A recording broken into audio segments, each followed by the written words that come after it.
అందరికీ నమస్కారం. ముందుగా ఈ వీడియో చూసే ముందు ఒక లైక్ కొట్టే మన ఛానల్ని సబ్స్క్రైబ్ చేసుకోండి. ఓం నమఃశివాయ అని కామెంట్ చేయండి. మీరు ఇచ్చే ఈ చిన్న లైక్ నా ఛానల్ గ్రోత్కి ఎంతో సహాయపడుతుంది. మన హిందూ ధర్మంలో కార్తీక మాసానికి చాలా విశిష్టత ఉంది. మరికొద్ది రోజుల్లోనే కార్తీక మాసం ముగిసిపోయి మార్గశిర మాసం ప్రారంభం అవుతుంది. కార్తీక మాసం ముగిసిన మరుసటి రోజున పాడ్యమి ఏర్పడుతుంది. దీన్నే పోలి పాడ్యమి అని అంటారు. కార్తీక మాసంలో చివరగా జరుపుకునే పండుగ ఈ పోలి పాడ్యమి. నవంబర్ 21వ తేదీ శుక్రవారం నాడు పోలి పాడ్యమి వచ్చింది. ఈ రోజున పెళ్లైన మహిళలందరూ అరటి డోప్పల్లో 30 వత్తులు దీపం వెలిగించి నదుల్లో వదులుతారు. ఈ ఒక్క రోజు దీపారాధన చేస్తే ఈ కార్తీక మాసం నెల రోజులు దీపారాధన చేసినంత పుణ్యఫలితం లభిస్తుంది. కాబట్టి ఇంతటి గొప్ప అవకాశాన్ని ఎవరూ వదులుకోకండి. నవంబర్ 21 శుక్రవారం నాడు పోలిపాడ్యమి పూజా విధానం. నదుల్లో దీపాలు ఎలా వదలాలి? అయితే నదిలో దీపాలు వదలలేని వారు ఇంట్లో పూలు దీపాలు వదలవచ్చా? ఇలా ఎన్నో అద్భుతమైన విషయాల గురించి ఈ వీడియోలో తెలుసుకుందాం. ఈ నెల నవంబర్ 21వ తేదీన గురువారంతో కార్తీక మాసం ముగిసిపోతుంది.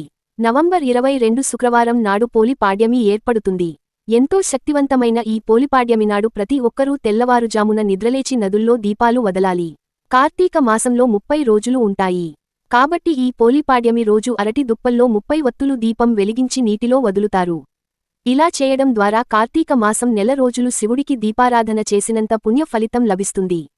కార్తీక మాసంలో చేసే పూజలు ఒక ఎత్తు అయితే పోలిపాడ్యమినాడు చేసే పూజలు మరో ఎత్తు. పాడ్యమి రోజున చేసే పూజలకే రెట్టింపు పుణ్యఫలితం లభిస్తుంది.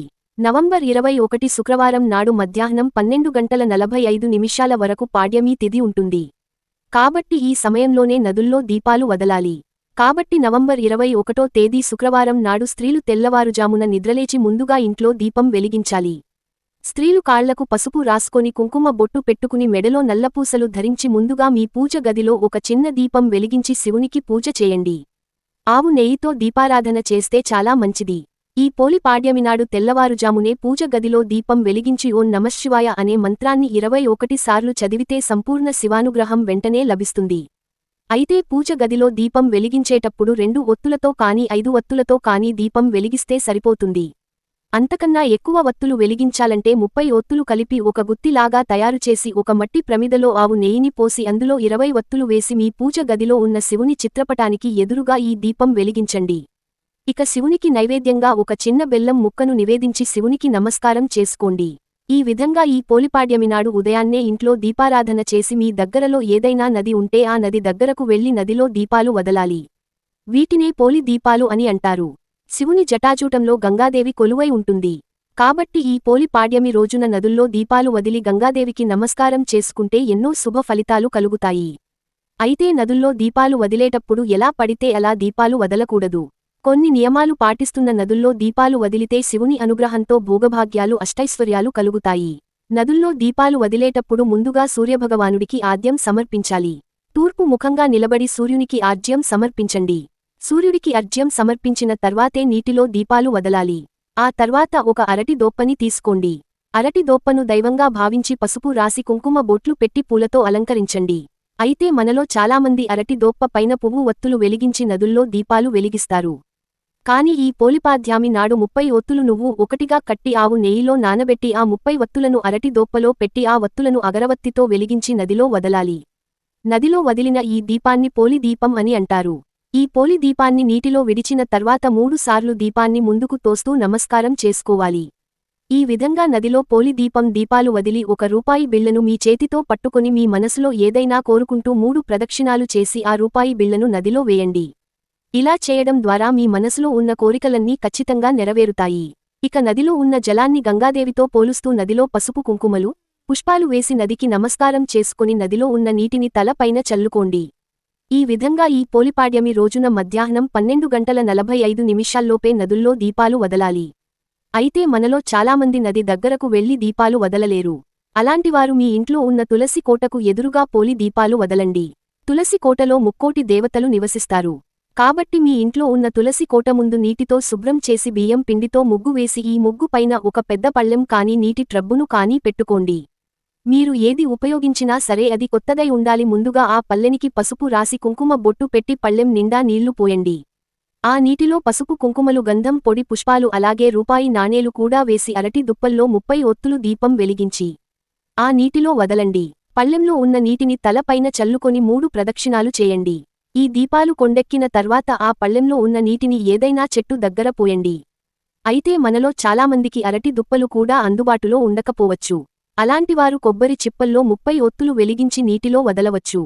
ఈ విధంగా నవంబర్ 21 పోలిపాడ్యమి నాడు ఉదయం 5 గంటల నుండి మధ్యాహ్నం 12:45 లోపు నీటిలో దీపాలు వదలండి. ఇక ఈ రోజున తప్పనిసరిగా పోలికథను చదవాలి.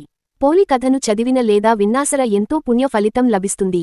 ముఖ్యంగా ఈ పోలిపాడ్యమి నాడు ప్రతి ఒక్కరూ నది స్నానం చేయాలి. నదుల్లో స్నానం చేసి నదిలో పోలి దీపాలు వదిలితే ఇంకా రెట్టింపు పుణ్య ఫలితం లభిస్తుంది. విశేషంగా ఈ రోజున ప్రతి ఒక్కరూ ఖచ్చితంగా ఉపవాసం ఉండాలి. ఈ రోజున చేసే ఉపవాసాలకు ఎంతో పుణ్యఫలితం లభిస్తుంది. ఉదయం అంతా ఉపవాసం ఉండి సాయంత్రం గుమ్మం ముందు దీపాలు వెలిగించి నక్షత్రాన్ని దర్శించి భోజనం చేయవచ్చు. అలాగే ఈ పోలి పాడ్యమినాడు బ్రాహ్మణులకు స్వయంపాకం దానంగా ఇస్తే చాలా మంచిది. బియ్యం, కందిపప్పు, చింతపండు, నూనె అలాగే ఆకుకూరలు వీటిని బ్రాహ్మణులకు దానంగా ఇచ్చి వారి ఆశీర్వాదాన్ని తీసుకున్న చాలా మంచిది. స్వయంపాకం దానం చేయలేని వారు బ్రాహ్మణులకు దీప దానం చేయండి. ఉసిరికాయ దీపం వెలిగించి దక్షిణ తాంబూలంతో ఈ ఉసిరిదీపాన్ని బ్రాహ్మణులకు దానం చేయండి. ఈ పోలి పాడ్యమినాడు బ్రాహ్మణులకు ఉసిరి దీపం దానం చేస్తే అఖండ ఐశ్వర్యం కలుగుతుంది.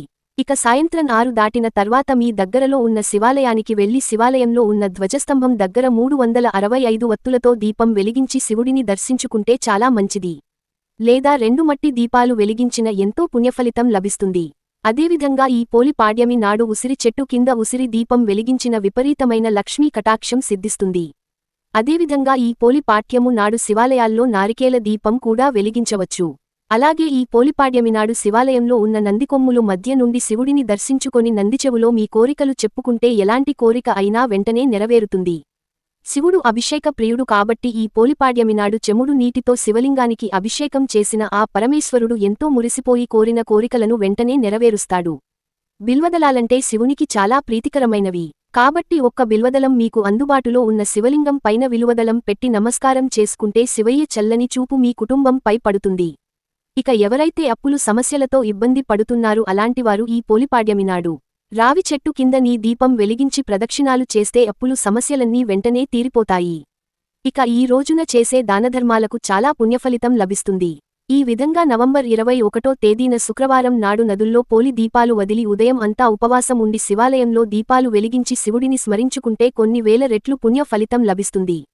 ఈ వీడియో మీకు నచ్చినట్లయితే ఒక లైక్ కొట్టి, ఇలాంటి ఎన్నో వీడియోలు మీరు పొందాలి అనుకుంటే సబ్స్క్రైబ్ చేయడం మాత్రం అస్సలు మర్చిపోకండి. ఓం నమః శివాయ.